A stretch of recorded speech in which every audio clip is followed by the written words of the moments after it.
So I am going to be the Grinch that stole Christmas.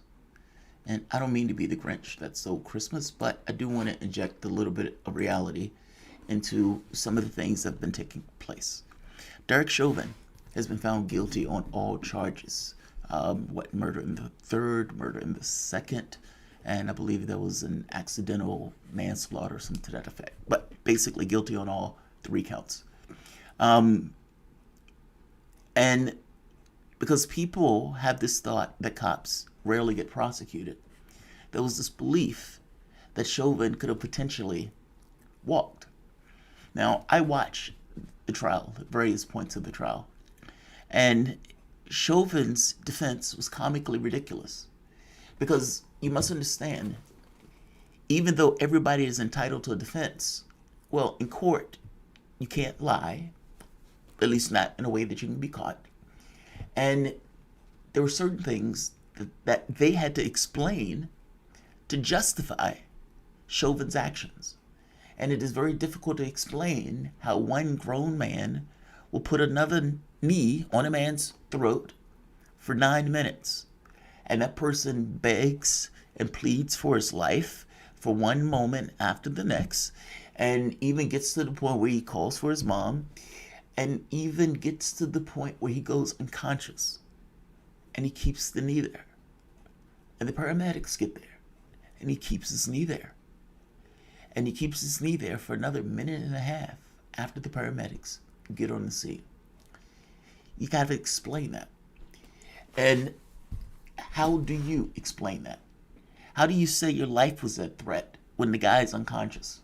How do you say that, well, he was talking, and so because he was talking, I know he was getting air?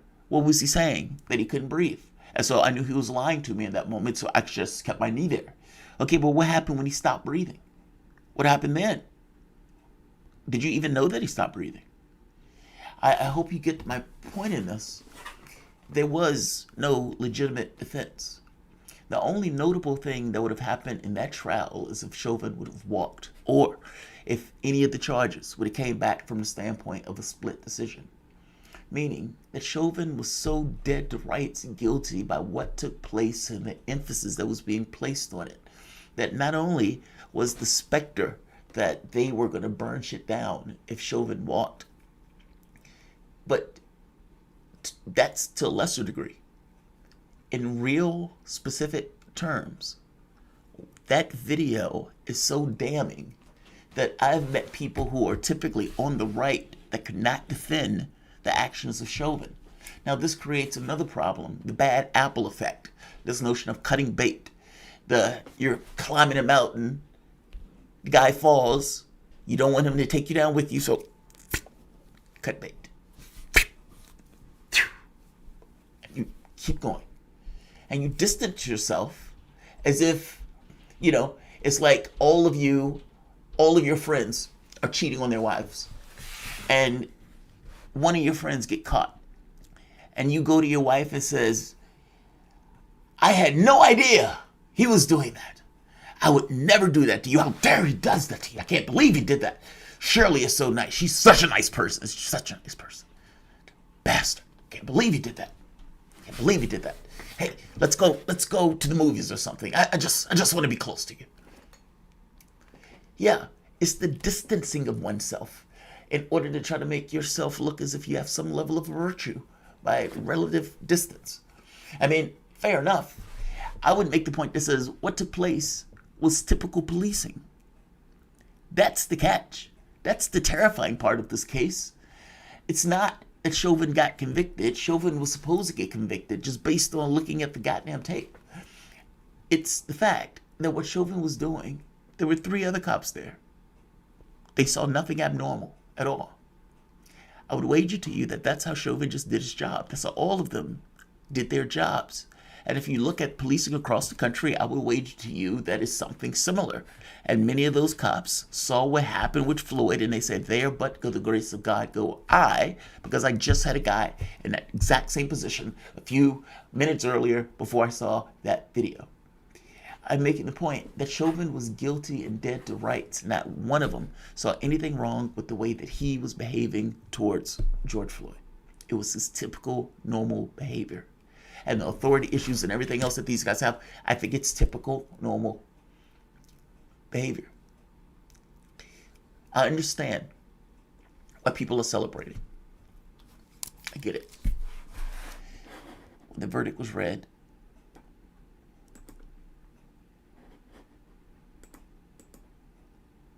you have people ecstatic.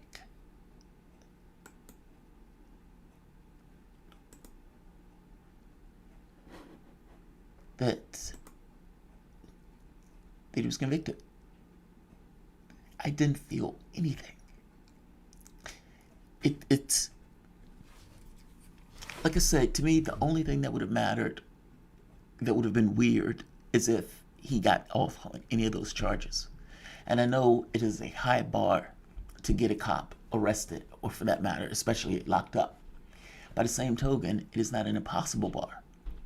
And this is kind of what I'm getting at here. Nothing has happened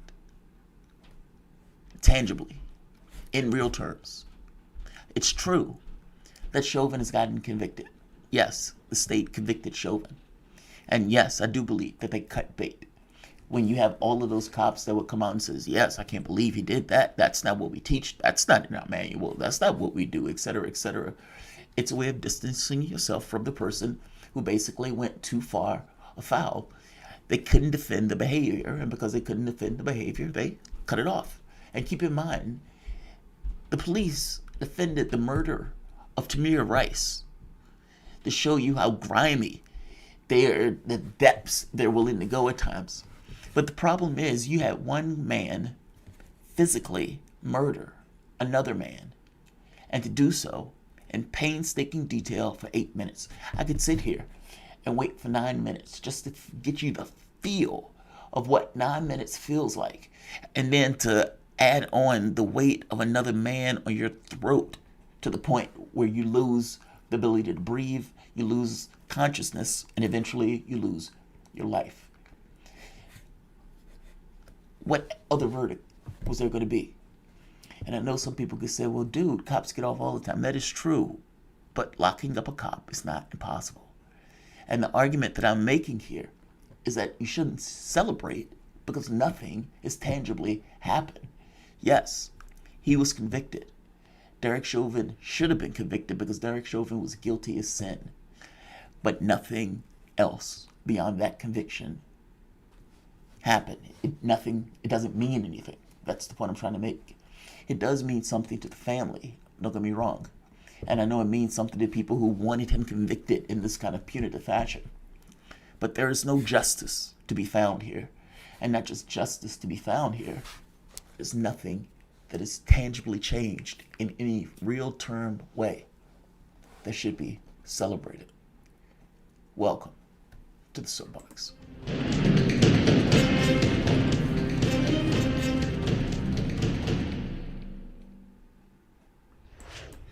My name is Jamarl Thomas. This is the Progressive Soapbox. Guys, if you dig this content, please like, share, and subscribe. You can always support this content through PayPal or Patreon. This content is brought to you by you, and I appreciate you the opportunity, or I appreciate you allowing me the opportunity to do it. And that has become harder considering the way YouTube has responded with the way they do their algorithms. But nevertheless, we're still here. We're still doing the news. I'm not going to keep this video long. And again, I don't want to be a sourpuss. I often feel alienated on stuff like this. But I do think I am right. At the end of the day, it is one thing for one man to be prosecuted. That's fair enough. But like I pointed out before, none of the cops saw anything weird. What happened there? You had 5 cops there, a bunch of cops. Nobody thought Chauvin did anything weird because Chauvin didn't do anything weird. Chauvin behaved just like every other cop around him behaved. Probably the way he was taught. It's probably the way many of these guys were taught. In addition to basically not saying anything when somebody runs afoul. And the person who tries to stand up for that, like the African-American woman, got fired. They took her pension away from her for like 20 years. It's a culture. It's not a bad apple. The entire lot is rotten. And until that's dealt with, nothing changes. And this is kind of my point here. Like I said, I grant that from an individual standpoint of the family, feeling like, okay, at the very least, a person is locked up. That person being locked up in no way is ever going to replenish, fulfill, or make a balance the life that was lost. There's no justice to be found. So let's take that part off the table. And this other part, people are celebrating as if something has tangibly changed. Nothing has tangibly changed. Fact of the matter is, you have two forces at work. You have the way that cops act and the way cops behave, this issue of authority, this issue of escalating things as opposed to trying to de-escalate situations, this tendency to grab the gun and put somebody down, or for that matter, blunt force that doesn't seem to care or concern about the individual to which they are using maximum justice on any particular moment. It's a problem. And it seems to be unequal in the distribution of force in the way it's distributed, especially in certain communities as opposed to others. And so you have cops that seem to be more trigger happy, not to mention the degree to which people get locked up in the first place. 4% of the world's population with 25% of the world's prison population, that's appalling. That is a prison state on some level. I mean, that's insane. And that is not necessarily something that is replicated in other countries. Not to mention, cops kill 1,000 people a year. Like, your society on some level needs to reconcile that. Why is it that violent? Why are that many people being put into cages? I mean, this is not something that is the model of a healthy system. And if you find that there are various communities where this keeps happening in, well, I think you have to engage that. You have to deal with that. Why are your cops behaving in the way that they behave? Why is the culture of cops that way? Why are you giving these guys this kind of heavy military equipment? Are you asking cops to solve things that they shouldn't be solving? Meaning psychiatrists, as opposed to necessarily having a guy with a gun and authority issues. Or, hey, maybe specialists, maybe people who are trained more so at de-escalation, maybe even people who don't necessarily have weapons in regards to certain things and functions that they do. I am making the point that maybe cops and policing needs to be something else in the way that it is organized. Because the way it's working now, 1,000 people are being killed a year. 1% of cops get prosecuted. If you are wondering why cops act with impunity or believe they're acting with impunity, meaning I don't need to care about the individual that is in my custody, despite the fact that my job is to get this person into jail or whatever. 99% of killings by police from 2013 to 2019 have not resulted in an officer being charged with a crime. 99%. And of the 1%, only 33% of the 1% get charged. Get time. If you're wondering why they're inclined to kill that much, it's because for the most part, they do so with a certain degree of impunity and unaccountability. It's appalling, but it's allowed just based on that. Meaning it's experientially allowed. Impunity is something that we just gift to cops 99% of the time. And so if they're in a situation where there is any sort of threat, the person's life. Because what they know is that they basically will get off. I was terrified. I was scared. I was terrified. The thing is, should that be the standard? The cop being just terrified? Or do we expect a certain degree of competence from our police officers? And up to this point, the answer has been no. What I mean by that is, if a cop is engaging a situation, let's say 90% of the time, or 70% of the time, it will be perfectly normal. You go up to a car, son, we need you to drive better, etc. Okay, son, I need you to get your tags. Fair enough, okay, that person leaves, everybody's great, no issue. He's talking about his lunch, he's talking about his hot dog and donut. Every so often, however, there will be somebody that bucks the trend and decides they either want to run, they either want to tussle, they either want to try to escape or get back into the car. And the cop will be called upon to behave in a particular way to do his job. And to do his job despite the stress that he is under. And within the context of doing that job, within the stress that he is under, there is a model way of doing it. That's with every situation that these guys will be in.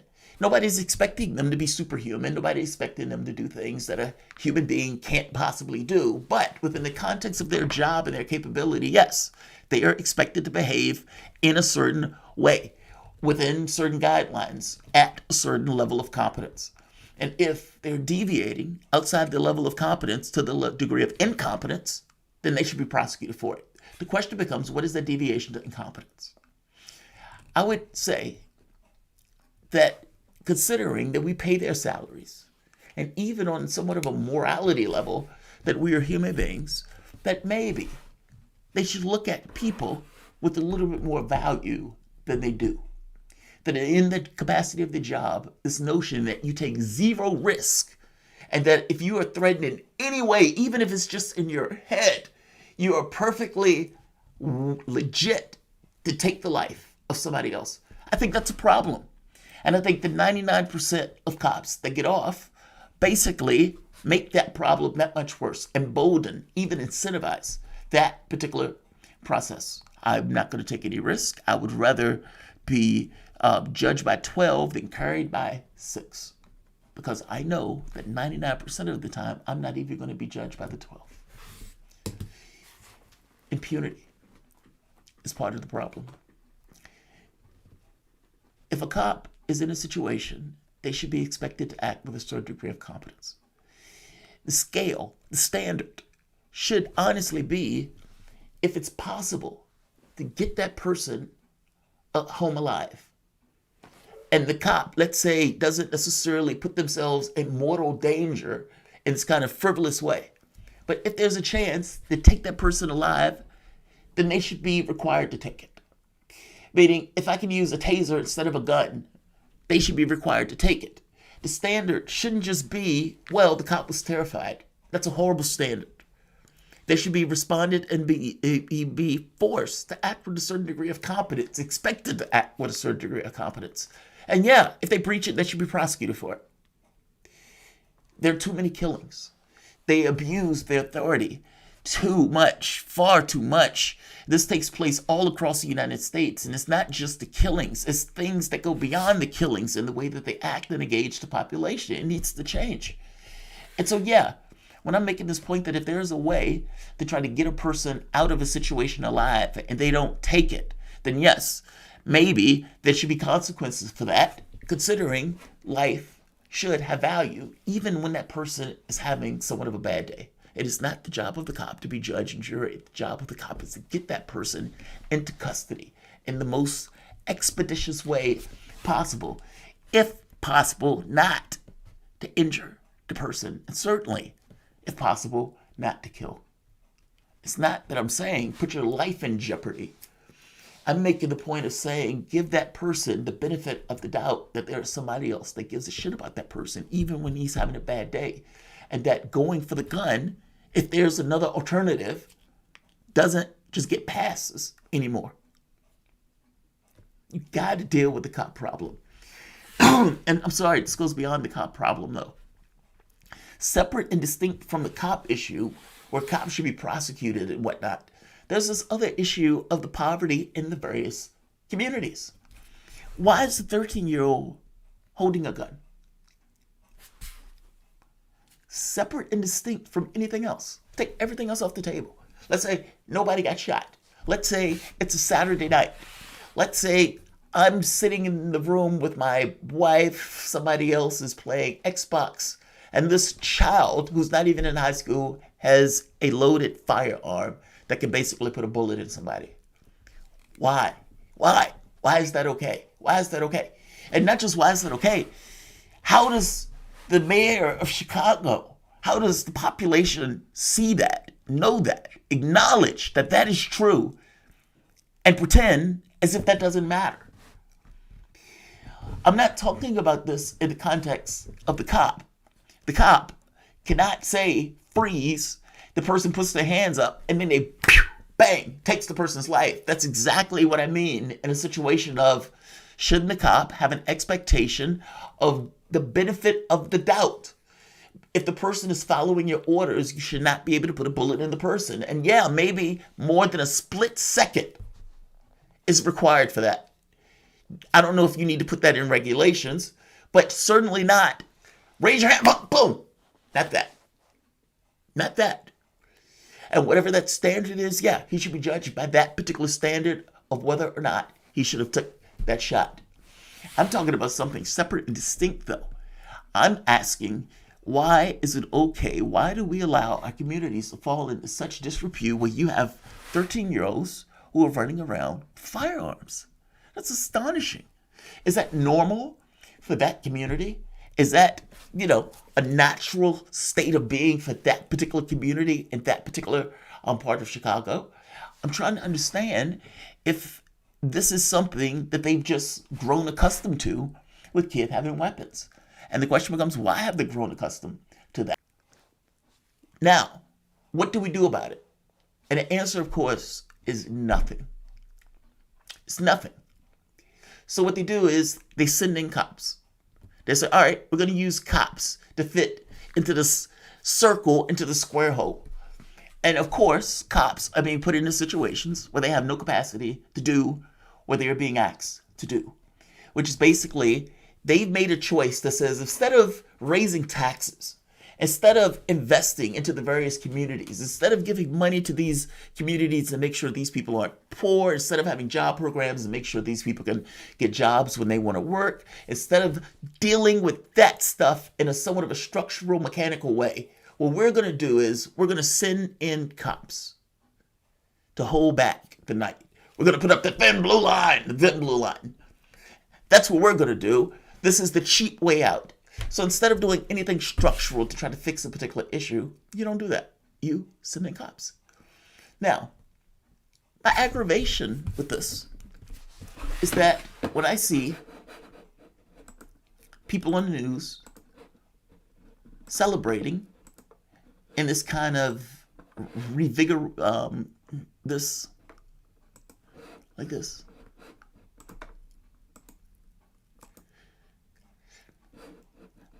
I say, yes, Chauvin got convicted. But even 1% of cops get convicted. Meaning 99% walk, but 1% get convicted. Statistically, this is normal. Statistically, nothing has fundamentally changed. Chauvin got convicted, yes, but 99% walk, which means by definition 1% would go to jail. And the fact is, this was one of the cases that was so extreme that more likely than not, he was going to fit within the statistical 1% that went to jail. So why should I celebrate if nothing has fundamentally changed? But just as important, there's nothing that's been done structurally from the standpoint of the jobs programs, from the standpoint of trying to eliminate poverty in certain areas, ensure that people have access to healthcare, clean water, clean air, basically that ensure that people can have somewhat of a decent life where they're not living in communities that fall into disrepute, that these are not alienated areas or alienated cities, or not things that we just kind of accept and say Chirac, as if Chicago is in some way similar to Iraq, and we accept it. I'm saying nothing has been structurally done to A, not accept that, and B, to try to fix that, to try to resolve that, to even try to solve it or get your arms around it, to even something as basic as saying, we're going to have a jobs program. Anybody that wants a job can get a job. We're going to eliminate the poverty in this particular area. We're going to build up this particular area. Meaning, public investment, yes. Meaning, don't let those communities fall apart. Don't let those schools fall apart. I am saying that structurally speaking, you have several problems to work through. And locking up Chauvin, as decent as that is, and that is God's work, it doesn't solved any of it. None of it has changed. The part Biden is talking about an infrastructure plan. Part of that should be to ensure that each and every person that wants a job can get a job. If you want to bring America back, there you go. Build back better doing that. And until you do that, everything else is just theatrical. And by the way, I heard Joe Biden's comments. Joe Biden was one of the people who put mean-spiritedness into the criminal justice system more than pretty much anybody else that's around right now. He's the guy that castigated Ronald Reagan, saying, we gave you the ability to execute people and you're not using that ability to execute people. Or talking about Rodney King after Rodney King got beat and saying, what if Rodney King had shot somebody? I mean, and if he gives a confession while the cops are beating him, should we keep the confession? And his answer was, yes, we should be able to keep the confession if Rodney King had shot somebody when the cops were beating him. With a jovial conversation about a black man that just had gotten beaten on broad and television in front of everybody's eyes. This is the person who uses George Floyd as a prop or uses Jacob Blake as a prop. And then to see his family saying, oh, Joe Biden is a great man. Joe Biden is not a great man. And if you knew better, you wouldn't be saying that shit. He talked to you. That's great. He uses you as a prop in order to get votes. No more, no less. And in real terms, part of the criminal justice system, the way that it behaves right now, is related to the criminal justice bill that Biden helped push through and the things that he has been pushing for his entire life. I'm going to end this here. I'm going to say like, I'm going to say share, I'm going to say subscribe,